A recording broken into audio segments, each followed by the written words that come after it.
তো আজকে আমরা পড়বো হচ্ছে ক্লিপার সার্কিট। এই clipper circuit prevents the output waveform from exceeding the certain level. মানে আমরা যদি ডেফিনিশনটার দিকে একটু তাকাই, মানে এখানে বলছে যে আমার আউটপুট ওয়েভফর্মটাকে একটা থ্রেশহোল্ড ভ্যালুর উপরে উঠতে দিবে না, ক্লিপ করে দিবে উপরের পার্টটাকে অথবা নিচের পার্টটাকে, depending upon our requirements. And at the same time it does not distort the remaining part of the waveform. Clip করা বাদে অন্য ওয়েভফর্মের কোনো জায়গায় ও ডিস্টর্ট করবে না, চেঞ্জ করবে না ওয়েভফর্মটাকে। এটা হচ্ছে একটা ক্লিপার সার্কিটের ক্যারেক্টারিস্টিক্স। এটা কোথায় ইউজ করা হয়? ওভার ভোল্টেজ প্রোটেকশন সার্কিটে। মানে হচ্ছে যেখানে আমার হাই ভোল্টেজ স্পাইকস আসবে, আমি যদি একটা থ্রেশহোল্ড উপরে ভ্যালু অ্যালাউ না করি, তাহলে এই হাই ভোল্টেজ স্পাইকসগুলো আর আসতে পারবে না। আমরা ক্লিপার সার্কিটকে প্রথমে দুই ভাগে ভাগ করতে পারি, পজিটিভ ক্লিপার আর নেগেটিভ ক্লিপার। দ্যাট মিন্স যেই ওয়েভ ফর্মে আমার পজিটিভ পার্টটা ক্লিপ হয়ে যাবে সেইটাকে পজিটিভ ক্লিপার বলবো, এবং যেই ওয়েভ ফর্মে আমার নেগেটিভ পার্টটা ক্লিপ হয়ে যাবে সেটাকে আমি নেগেটিভ ক্লিপার বলবো। আরেকভাবে এই জিনিসটাকে ক্লাসিফাই করা যায়, সেটা হচ্ছে series clipper and parallel clipper. Series clipper বলতেছে যে আমার এই লোড রেজিস্ট্যান্সের সাথে আমার ডায়োডটা সিরিজে থাকলে সেটাকে সিরিজ ক্লিপার বলবো, এবং এইখানে আসলে রোড রেজিস্ট্যান্সটা এখানে আছে এবং ডায়োডটা প্যারালালে আছে, এই জন্য এটাকে বলতেছে প্যারালাল ক্লিপার সার্কিট। তো আমরা আজকের ক্লাসে প্যারালাল ক্লিপার সার্কিট নিয়েই মেনলি ডিসকাসটা করব। তো শুরুতে আমরা যদি এই ফিগারটার দিকে তাকাই, এখানে বাম পাশে ইনপুট ভোল্টেজ অ্যান্ড ডান পাশে আউটপুট ভোল্টেজগুলো দেওয়া আছে। এটা একটা ডায়োড। এখানে আমরা for simplifications we will assume that the diode is ideal.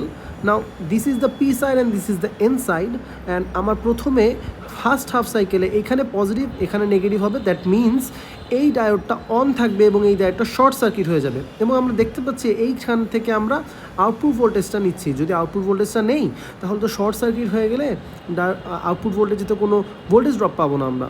এই জন্য 0 থেকে T/2 ফার্স্ট হাফ সাইকেলে আমরা কোনো আউটপুট ভোল্টেজ পাচ্ছি না। বাট নেক্সট হাফ সাইকেলে যখন হবে তখন আমার কি হবে, এখানে যদি আমরা দেখি এইখানে পজিটিভ আর এখানে নেগেটিভ আসবে, তখন ডায়োডটার এন সাইডে পজিটিভ আর পি সাইডে নেগেটিভ। দ্যাট মিন্স ডায়োডটা এখন অফ হয়ে যাবে। দ্যাট মিন্স এই ডায়োডটা এখন ওপেন সার্কিটের মতো কাজ করবে। ওপেন সার্কিট যদি হয় তাহলে হচ্ছে ডায়োডটা ইনপুট ভোল্টেজকে ফলো করবে, বিকজ এখানে তো কারেন্ট ফ্লো করবে না, যে ভি ইনপুট যা তাই ভি আউটপুটে আমরা দেখব। এখন এই ডায়োডটার ডিরেকশনটা যদি আমি উল্টিয়ে দিই, তাহলেই আমার এই যে এইখানে পজিটিভ পার্টটা ক্লিপ করছে, positive clipper will turn into negative clipper circuit. এখন আমাদের কাছে রিকোয়ারমেন্টস এমন আসতেই পারে যে আমি শুধু একটুখানি ক্লিপ করব, পুরা ফুল পজিটিভ পার্টটাকে ক্লিপ করব না। তাহলে কি হবে? তাহলে যদি আমি এখানে এই ফিগারটায় তাকাই, এখানে দেখতেছি আমরা যে প্রথম ফিগারটায় জাস্ট এখানে একটা বায়াসিং ভোল্টেজ দিয়ে দিয়েছি আমি, সেটার মান হচ্ছে ভি।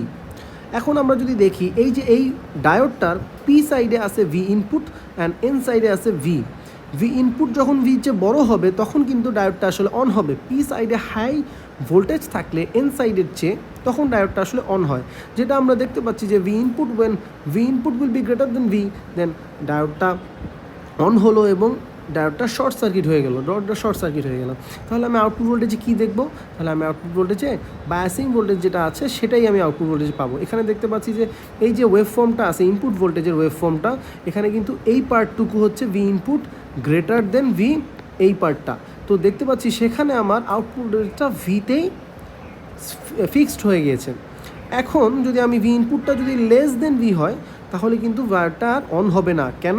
কারণ ওই যে সেম যুক্তি, পি সাইডে কী হয়ে গেছে, লেস ভোল্টেজ হয়ে গেছে, এন সাইডের চেয়ে ভি এখন বড়, বায়াসিং ভোল্টেজটা বড়। তাহলে ওপেন সার্কিট যদি হয়ে যায়, কারেন্ট ফ্লো করতেছে না, কারেন্ট না ফ্লো করলে ভি ইনপুট যেটা আছে সেটাকেই ফলো করবে। এই পুরা জায়গাটুকু জুড়ে ও ভি ইনপুটকে ফলো করতেছে।